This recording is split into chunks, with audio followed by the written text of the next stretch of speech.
ನಾನು ಕಾಲೇಜಲ್ಲಿ ಪ್ರಿನ್ಸಿಪಲ್ ಆಗಿದ್ದಾಗ, ಬಹಳ ವರ್ಷ ಪ್ರಿನ್ಸಿಪಲ್ ಆಗಿದ್ದೆ ನಾನು. ನಮ್ಮ ಕಾಲೇಜಲ್ಲಿ ಅಡ್ಮಿಷನ್ ಸಿಗೋದು ಬಹಳ ಕಷ್ಟ ಆಯಿತು. 85 ಆದರೂ ಸಿಗೋ ಚಾನ್ಸ್ ಇರಲಿಲ್ಲ ನಮ್ಮ ಶಾಲೆ ಕಾಲೇಜಲ್ಲಿ. ಒಂದು ದಿವಸ ಹಿಂಗೆ ಕೂತಾಗ ಒಬ್ಬರು ತಾಯಿ ಬಂದರು ನನ್ನ ಚೇಂಬರ್ಗೆ. ಬಂದು, ಸರ್ ನನ್ನ ಮಗಳಿಗೆ ಅಡ್ಮಿಷನ್ ಸಿಗ್ಬೋದಾ ಫಸ್ಟ್ ಇಯರ್ ಕಾಮರ್ಸ್ಗೆ ಅಂದರು. ನಾನು ಟಿಪಿಕಲ್ ಕ್ವಶನ್ ಕೇಳಿದೆ, ನೋಡಿ ಸರ್ ಮಾರ್ಕ್ಸ್, PUC ಮಾರ್ಕ್ಸ್ ಎಷ್ಟು ಬಂದಿದೆ ಅಂತ ಕೇಳಿದೆ. She said 89% sir. No problem, seat ಸಿಗತ್ತೆ, ಯಾಕೆ ರೆಡಿ ಮಾಡಬೇಡಿ, anything above 86 will get it, no problem ಅಂದೆ. ಇಲ್ಲ ಸರ್, ಒಂದ್ಸಲ ಮಗಳು ನೋಡಿಬಿಡಿ ಸರ್, ಆಮೇಲೆ ಅಡ್ಮಿಷನ್ ಕೊಡಿ ಅಂದರು. ಮಗಳನ್ನೇನು ನೋಡಿದ್ರಿ, ಮಾರ್ಕ್ಸ್ ಕಾರ್ಡ್ ನೋಡೋದು ನಾವೆಲ್ಲ ಅಂತಂದೆ. ಇಲ್ಲ ಸರ್, ಒಂದ್ಸಲ ನೋಡಿಬಿಡಿ ಅಂದು. ಕರ್ಕೊಂಬನ್ನಿ ಅಂದೆ. ನಿಮ್ಮ ಕಣ್ಣು ಮುಂದೆ ಚಿತ್ರ ಬರ್ಬೇಕು ಮಕ್ಕಳೇ ಅದು. He went out, she went out. ಒಂದು 2 ನಿಮಿಷಕ್ಕೆ ಬಾಗಿಲು ತೆರೀತು. ಆಟೋಮೆಟಿಕ್ ಕ್ಲೋಸಿಂಗ್ ಡೋರ್ ಇರ್ತಲ್ಲ, ಬಾಗಿಲು ತೆರೀತು.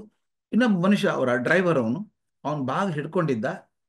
ಈ ತಾಯಿ ಆ ಮಗುನ ಕೈಯಲ್ಲಿ ಎತ್ಕೊಂಡು ಬಂದ್ರು. ಆಶ್ಚರ್ಯ ಆಗುತ್ತೆ, ಫಸ್ಟ್ ಇಯರ್ BCom ಸೇರುವಂತ ಹುಡುಗಿ ಕೈಯಲ್ಲಿ ಎತ್ಕೊಂಡು ಬಂದ್ರು. ಬಂದು ನನ್ನ ಮುಂದೆ ಕೂಡಿಸಿದ್ರು, ಕುರ್ಚಿ ಮೇಲೆ ನಿಧಾನಕ್ಕೆ ಹೂ ಇಳಿಸ್ದಂಗೆ ಇಳಿಸಿದ್ರು. ಆ ಹುಡುಗಿ ಮುಂದೆ ಕೂತಿದ್ಲು ನನ್ನ ಮುಂದೆ. ನಿಜ ಹೇಳ್ತೀನಿ, ಎದೆ ಒಡೆದು ಹೋಯ್ತು ನನಗೆ ಆ ಮಗುನ ನೋಡಿದಾಗ. ಏನು ಆಶ್ಚರ್ಯ ಗೊತ್ತಾ, ಬಾಯಲ್ಲಿ ಒಂದು ಹಲ್ಲಿಲ್ಲ, ಮುಖದ ಮೇಲೆ ನೀರಿಗೆ. 80 ವರ್ಷ 90 ವರ್ಷ ಮುದುಕರಿಗಿರ್ತದೆ ಆ ಥರ ನೀರಿಗೆ ಇದೆ. ಕೈಯಲ್ಲಿ ಬೆರಳಿಲ್ಲ, ಒಂದು ಚೂರು ಏನೋ ಪ್ರೊಜೆಕ್ಷನ್ಸ್ ಇದಾವೆ. ಏನಪ್ಪ, ಕೂದಲೆಲ್ಲ ಬೆಳ್ಳಗಾಗಿ ಹೋಗಿದೆ. ಏನು ಮಗಳದು ಹೀಗೆ ಅಂತ ಕೇಳಿದೆ. ಅವ್ರು, ಇಲ್ಲ ಸರ್, ಆ ಹುಡುಗಿ ಜೆನೆಟಿಕ್ ಡಿಸಾರ್ಡರ್ ಇದೆ, ಎಲ್ಲ ಪ್ರಪಂಚದಾದ್ಯಂತ ಎಲ್ಲ ಕಡೆ ತೋರಿಸ್ಕೊಂಡು ಬಂದಿದ್ವಿ ನಾವು, ಆದರೆ ಗುಣ ಆಗೋಲ್ಲ ಸರ್ ಅದು ಹೇಳಿದ್ದಾರೆ. ಆಕೆ ಓದ್ತಾಳೆ, ಚೆನ್ನಾಗಿ ಓದ್ತಾಳೆ, ಕರ್ಕೊಂಬಂದಿದ್ದೀನಿ ಫಸ್ಟ್ ಇಯರ್ BCom ಹಾಕಬೇಕು ಅಂತ. ಆಕೆ ಹುಡುಗಿನ ಕೇಳಿದೆ, ಏನು ಮಾಡ್ಬೇಕಂತೀಯಮ್ಮ ನೀ ಮುಂದೆ ಅಂದೆ. ಸರ್, ಚಾರ್ಟರ್ಡ್ ಅಕೌಂಟೆಂಟ್ ಆಗ್ಬೇಕು ಸರ್. ಆ ಹುಡುಗಿ ಹೆಸರು ಲಲಿತಾ ಜನಾರ್ದನ್ ಅಂತ, ಚಾರ್ಟರ್ಡ್ ಅಕೌಂಟೆಂಟ್ ಕಂಪನಿ, ಅದರ ಮ್ಯಾನೇಜಿಂಗ್ ಡೈರೆಕ್ಟರ್. ಅಪ್ಪ ಚೆನ್ನಾಗಿ ಶ್ರೀಮಂತರಾಗಿದ್ದವರು. ಒಬ್ಬನೇ ಮಗು ಹುಟ್ಟಿದ್ದೇ ಒಂದು ಮಗು ಇದು. ಈ ಥರ ಪ್ರಾಬ್ಲಮ್ ಇದೆ. ಅಮ್ಮ ಹೇಳಿದ್ರು, ಸ್ನೇಹಿತರೆ, ನಾವು ಸಣ್ಣ ಸಣ್ಣದು ಗೊಣಗ್ತೇವೆ, ನಾವು ಅದಿಲ್ಲ ಅದಿಲ್ಲ ಅಂತ ಗೊಣಗ್ತೇವಲ್ಲ. ಆ ಹುಡುಗಿಗೆ ಏನು ಪ್ರಾಬ್ಲಮ್ ಗೊತ್ತಾ, ಮೈ ಮೇಲೆ ಚರ್ಮ ಆಗಿಲ್ಲ, ಚರ್ಮ ಫಾರ್ಮೇಷನ್ ಆಗಿಲ್ಲ. ಹಾಲಿದ್ರೆ, ತುಂಬ ನೀರಿನ ಹಾಲಿದ್ರೆ ಸಣ್ಣ ಪೊರೆ ಬರುತ್ತಲ್ಲ ಮೇಲೆ, ಆ ಥರ ಚರ್ಮ. ಹಿಂಗೆ ಕೈ ಬಡಿದ್ಬಿಟ್ರೆ ಕಿತ್ಕೊ ಬಂದ್ಬಿಟ್ಟು ಚರ್ಮ, ರಕ್ತ ಬರೋಕ್ಕೆ ಶುರು ಆಗುತ್ತೆ. ಕೈ ಮೇಲೆ ಅಷ್ಟೇ ಅಲ್ಲ, ಪಾದದಲ್ಲಿ ಕೂಡ, ಹಿಂಭಾಗದಲ್ಲಿ ಕೂಡ, ಕೂತ್ರೆ ಹಿಂಭಾಗದಲ್ಲಿ ಕೂಡ ಚರ್ಮ ಆಗಿಲ್ಲ, ಎದ್ರೆ ಚರ್ಮ ಕಿತ್ಕೊಂಡ್ ಬಂದ್ಬಿಡುತ್ತೆ. ಅಂಗಾಲಿ ಕೂಡ ಒಂದು ಸ್ಪಾಂಜ್ ಚಪ್ಪಲಿ ಹಾಕಿದ್ದಾರೆ, ಉಜ್ಜಿದ್ರೆ ಹೋಗ್ಬಿಡುತ್ತೆ, ರಕ್ತಾನೆ ಬಂದ್ಬಿಡುತ್ತೆ. ಅದಲ್ಲದೆ 15 ದಿವಸಕ್ಕೊಂದ್ಸಲ ಮೈಯೆಲ್ಲ ಗುಳ್ಳೆ ಬರುತ್ತೆ ಆ ಹುಡುಗಿ. ಏನೊಂದು ಕಷ್ಟ ಅದು, ಹೆಂಗ್ ಬದುಕೋದಪ್ಪ. ಆ ಹುಡುಗಿ ಬಂದು ಸೇರ್ಕೊಂಡ್ಲು. ಆಕೆಗೋಸ್ಕರ ನಾನು ಗ್ರೌಂಡ್ ಫ್ಲೋರ್ ರೂಮೇ ಇಟ್ಬಿಟ್ಟಿದ್ದೆ ಒಂದು ಮಾಡೋದಕ್ಕೆ, ಆಕೆ ಅಲ್ಲೇ ಇರಲಿ ಅಂತ. ನನ್ನ ಮೇಲೆ ವಿಪರೀತ ನಂಬಿಕೆ ಆ ಹುಡುಗಿ. ಎಷ್ಟು ನಂಬಿಕೆ ಅಂತ ಹೇಳೋಕೆ ಸಾಧ್ಯ ಇಲ್ಲ. ನಾ ಎಲ್ಲೇ ಲೆಕ್ಚರ್ಗೆ ಹೋದ್ರು ಲೆಕ್ಚರಿಗೆ ಬರೋಳು, ಅಪ್ಪನ ಕರ್ಕೊಂಡ್ ಬರೋಳು ಲೆಕ್ಚರ್ ಕೇಳೋದಕ್ಕೆ. ಒಂದ್ಸಲ ನಮ್ಮ ಮನೆಗೆ ಬಂದ್ರು, ಅಪ್ಪ ಮಗಳು ಇಬ್ರು. ಆ ಹುಡುಗಿ ಮಾತು ಕಮ್ಮಿ, ಬರೀ ಕೇಳಿಸ್ಕೊಳ್ಳೋಣ ಮಾತಾಡೋದನ್ನ. ಸರ್, ನಾನು CA ಮಾಡ್ಬೇಕಂತಿದ್ದೀನಿ ಅಂತ ಹೇಳಿದ್ನಲ್ಲ, ನಾನು ಮಾಡ್ಬೋದು ಅನ್ಸುತ್ತಾ ನಿಮಗೆ ಅಂತ ಕೇಳಿದ್ಲು. ಏನು ಪ್ರಾಬ್ಲಮ್ ನಿನಗೆ, ತಲೆ ಚುರುಕಾಗಿದೆ, ಬುದ್ಧಿ ಇದೆ, ಬರೀ ಚಾರ್ಟರ್ಡ್ ಅಕೌಂಟ್ ಮಾಡ್ತೀಯ ನೀನು, ಗ್ಯಾರಂಟಿ ಎಂದೆ. ಆಯ್ತು sir, thank you very much ಅಂತ ಹೋಗ್ಬಿಟ್ರು. ಅಪ್ಪನ ಕರ್ಕೊಂಡ್ರು. ರಾತ್ರಿ ಅಪ್ಪ ನನಗೆ ಫೋನ್ ಮಾಡಿದ್ರು, ಯಾಕೆ ಹೇಳಿದ್ರಿ ಸರ್ ಹಾಗೆ ಮಾಡು ಅಂತ. ಆಕೆ ಕಷ್ಟಪಡೋದು ಬೇಡ, ತುಂಬ ಕಷ್ಟಪಡ್ತಾಳೆ. ಆಕೆ ಮೊದಲೇ ಆರೋಗ್ಯ ಸರಿ ಇಲ್ಲ, ಈಗ ನೋಡಿ CA ಮಾಡಬೇಕು ಅಂತ ಹಗಲು ರಾತ್ರಿ ಓದ್ತಾಳೆ. ಬೇಕಿಲ್ಲ ಸರ್ ನನಗೆ ಅಂದರು. ನಾ ಹೇಳಿದೆ, ನಿಮಗೆ ಬೇಕಿಲ್ಲ ಸ್ವಾಮಿ, ಆ ಮಗುಗೊಂದು ಗುರಿ ಬೇಕಲ್ಲ ಜೀವನದಲ್ಲಿ.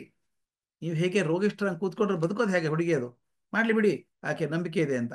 ಮೇಲೆ ಕೇಳೋನು, how are you preparing for the exam ಅಂತ ಕೇಳಿದ್ರು. Sir, I will do CA sir, I will do CA sir ಅನ್ನೋಳು. ಎಷ್ಟೊಂದು ಜನ ನಮ್ಮ ಕಾಲೇಜಲ್ಲಿ ಹುಡುಗಿಯರು ಹೇಳ್ತಿದ್ದೆ ನಾನು, ಒಂದು ನೆಗಡಿ ಬಂದರೆ, ಜ್ವರ ಬಂದರೆ 3 ದಿವಸ ರಜೆ ಹಾಕ್ತೀವಿ ನಾವು. ಆ ಹುಡುಗಿ ಲಲಿತಾ ಕಾಲೇಜಲ್ಲಿ ಅಟೆಂಡೆನ್ಸ್ 95% ಇರೋದು. ಆಕೆಗೆ 100 ಕಾರಣ ಇತ್ತು ಶಾಲೆ ತಪ್ಪಿಸೋದಕ್ಕೆ, ತಪ್ಪಿಸ್ಲಿಲ್ಲ, ಕರೆಕ್ಟಾಗಿ ಬರೋಳು. ನೀವು ನಂಬಲಿಕ್ಕಿಲ್ಲ ಸ್ನೇಹಿತರೆ, ಹೇಳಿದರೆ she cleared our chartered accountancy in the first attempt ಮಾಡಿದ್ರು. ಅಷ್ಟೆಲ್ಲ ಕಷ್ಟ ಇಟ್ಕೊಂಡು. ಒಂದ್ಸಲ ಅವ್ರ ಅಪ್ಪ ನನ್ನ ಮನೆಗೆ ಬಂದರು. ಸರ್, ನನ್ನ ಮೇಲೆ ತುಂಬ ಪ್ರೀತಿ, ಮಕ್ಕಳಿಗೆ ಎಷ್ಟೋ ಜನ 106 ಜನಕ್ಕೆ ಸ್ಕಾಲರ್ಶಿಪ್ ಕೊಟ್ಟಿದ್ರು ನಮ್ಮ ಕಾಲೇಜಲ್ಲಿ ಅವರು. ಸರ್, ನಂದು ಏನಿಲ್ಲ ಸರ್, ದೇವರಿಗೆ ಒಂದೇ ಅಪೇಕ್ಷೆ ಇದೆ. ಮನೇಲಿ ನಾವು 4 ಜನ ಇದ್ದೀವಿ, ಜನಾರ್ದನ್ ಅಪ್ಪ, ಅವ್ರ ಹೆಂಡತಿ, ಆಮೇಲೆ ಮಗಳು, ಈಕೆ ಹುಡುಗಿ ಲಲಿತಾ. ಇನ್ನೊಬ್ಬರು ಜನಾರ್ದನ್ ತಾಯಿ ಇದ್ದಾರೆ, ಅಜ್ಜಿ. 4 ಜನ ಮನೇಲಿದ್ದಾರೆ. ಹ್ಯೂಜ್ ಅರಮನೆ ಅಂತ ಮನೆ. ನನ್ನ ಬೇಡಿಕೆ ದೇವರಲ್ಲಿ ಏನು ಅಂದರೆ, ಮೊದಲು ಅಮ್ಮ ಹೋಗ್ಬೇಕು ಸರ್, 90 ವರ್ಷ. ಅವ್ರ ಕಣ್ಮುಂದೆ ನಾವು ಸಣ್ಣವ್ರು ಸಾಯಬಾರ್ದು, ಅವ್ರು ಹೋಗ್ಲಿ ಸರ್. ಆಮೇಲೆ ನನ್ನ ಹೆಂಡತಿ ಹೋಗ್ಬೇಕು ಸರ್, ಎರಡನೇದು. ನನ್ನ ಹೆಂಡತಿಗೆ ಜೀವನ ಇಲ್ಲ ಸರ್, ನಾನು ಲಲಿತಾನ್ ಬಿಟ್ಟರೆ ಬೇರೆ ಜೀವನ ಇಲ್ಲ. ಆಕೆ ಜೀವನ ಲಲಿತಾನ್ ಬಗ್ಗೆನೇ ಕೊರಗೋದು. ಅಕಸ್ಮಾತ್ ಲಲಿತಾಗೆ ಏನೋ ಆದರೆ ಆಕೆ ಬದುಕೋಕೆ ಸಾಧ್ಯ ಇಲ್ಲ ಸರ್, ಆಕೆ ಹೋಗ್ಬೇಕು. ಮೂರನೇದು ಲಲಿತಾ ಹೋಗ್ಲಿ, ಕಡೆಗೆ ನಾನು ಹೋಗ್ಬೇಕು ಸರ್, ಮನೆ ನಡೆಸೋನು ನಾನೇ, ನಾನು ಗಟ್ಟಿಯಾಗಿ ನಿಂತ್ಕೋಬೇಕು ಸರ್ ಸಂಸಾರಕ್ಕೆ ಅಂದರು. ಅದೇ ಸ್ವಾಮಿ, ಅಲ್ಲೆಲ್ಲ ಕ್ಯೂ ಸಿಸ್ಟಮ್ ಇಲ್ಲ, ಭಗವಂತನ ಇಚ್ಛೆ ಹೇಗಿದ್ರೆ ಹಾಗೆ ಆಗ್ತದೆ ಬಿಡಿ ಅಂದೆ. ನೀವು ನಂಬಲಿಕ್ಕಿಲ್ಲ, ಇದಾಗಿ 1 ವರ್ಷಕ್ಕೆ ನನಗೆ ಫೋನ್ ಬಂತು, ಅರ್ಜೆಂಟ್ ಬನ್ನಿ ಜನಾರ್ದನ್ ಮನೆಗೆ ಅಂತ. ಹೋದೆ. ಅಜ್ಜಿ ಇಲ್ಲ, ಅಜ್ಜಿ ತೀರ್ಕೊಂಡಿದ್ರು. 90 ವರ್ಷ, ಎಲ್ಲ ಕ್ರಿಯೆ ಮುಗೀತು. ಮತ್ತೆ ನಾನು ಬೇರೆ ಊರಿಗೆ ಹೋಗಿದ್ದೆ, ಅಲ್ಲಿ ಫೋನ್ ಬಂತು, ಅರ್ಜೆಂಟ್ ಬರ್ಬೇಕು ಜನಾರ್ದನ್ ಮನೆಗೆ ಅಂತ. ಹೋದ್ರೆ ಏನಾಗಿದೆ ಗೊತ್ತಾ, ಜನಾರ್ದನ್ ತೀರ್ಕೊಂಡಿದ್ದಾರೆ, ಮ್ಯಾಸಿವ್ ಹಾರ್ಟ್ ಅಟ್ಯಾಕ್. ಯಾರ ಕಡೆಗೆ ಹೋಗ್ಬೇಕಂತ ಮಾಡಿದ್ರು ತೀರ್ಕೊಂಡ್ಬಿಟ್ರು. ಈ ಯಾರಿಗೆ ಸಮಾಧಾನ ಹೇಳಿ ನಾನು? ಆ ಲಲಿತಾಗೆ ಹೇಳ, ಅವ್ರ ತಾಯಿಗೆ ಹೇಳ. ಲಲಿತಾ ಹೇಳ್ದ, ಅಮ್ಮ ನೋಡಮ್ಮ, ಹೀಗಾಗಿದೆ, ದೇವ್ರ ದಯ, ನಿಮ್ಮ ಅಮ್ಮನ ಚೆನ್ನಾಗಿ ನೋಡ್ಕೋಬೇಕಮ್ಮ ನೀನು ಅಂತ ಹೇಳಿದೆ. Yes sir, I will manage sir, no problem sir, I will manage sir. Do you know, she manage their company. 12 ಜನ ಗಳ ಕೆಲಸ ಮಾಡ್ತಿರೋಕೆ ಕೆಳಗೆ, ಅಸೋಸಿಯೇಟ್ಸ್ ಕಂಪನಿಗೆ ತಾನೇ ಮ್ಯಾನೇಜಿಂಗ್ ಡೈರೆಕ್ಟರ್ ನಡೆಸಿದ ಹುಡುಗಿ. ನನಗನ್ಸುತ್ತೆ ಎಲ್ಲಿ ಬರುತ್ತೆ ಶಕ್ತಿ ಇದು? ಹುಡುಗಿನ ಕೇಳ್ತಿದ್ದೆ ನಾನು, ಹೇಗಮ್ಮ ಮಾಡ್ತೀಯಾ, ಮ್ಯಾನೇಜ್ ಹೇಗೆ ಮಾಡ್ತೀಯಾ ಅಂತ. Sir, I will do it sir, no problem sir. If my father can manage it, I will also manage it sir. Only thing is I require support sir. I can't walk, I can't do many things, but people are there to help me sir, I can manage sir. ಆ ಹುಡುಗಿಗೆ manage ಮಾಡ್ತೀನಿ ಅಂತ ಧೈರ್ಯ ಇತ್ತಲ್ಲ. ನಾನು ಹೇಳ್ತೆ, ಅದು ಒಂದಿದ್ರೆ ಸಾಕಪ್ಪ ನಿಮಗೆ, ನಂಬಿಕೆ, ತನ್ನ ಶಕ್ತಿಯೊಳಗೆ ನಂಬಿಕೆ ಇತ್ತ ಹುಡುಗಿ. ಮುಂದೆ ದುರ್ದೈವ, ಒಂದು 3-4 ವರ್ಷಕ್ಕೆ ಆ ಹುಡುಗಿ ತೀರ್ಕೊಂತು. 27-28 ವರ್ಷಕ್ಕೆ ತೀರ್ಕೊಂಡ್ಬಿಡ್ತು ಹುಡುಗಿ. ಅದು ಆದ್ರೆ ಬದುಕಿರೋವರೆಗೂ ಅದು ಏನು ಶ್ರದ್ಧೆಯಿಂದ ಬದುಕಿದ್ಲು ಗೊತ್ತಾ ಹುಡುಗಿ. ನಾನು ಕೇಳ್ತೀನಿ, as a teacher, though I was a teacher to her, she became my teacher. I respect her even ನಾವು. ಆತ್ಮವಿಶ್ವಾಸ, ಏನು ಬದುಕ್ತೇನೆ ಅನ್ನೋ ಛಲ ಇದೆ, ನಂಬಿಕೆ ಇದೆ, ತನ್ನೊಳಗೆ ಶಕ್ತಿ.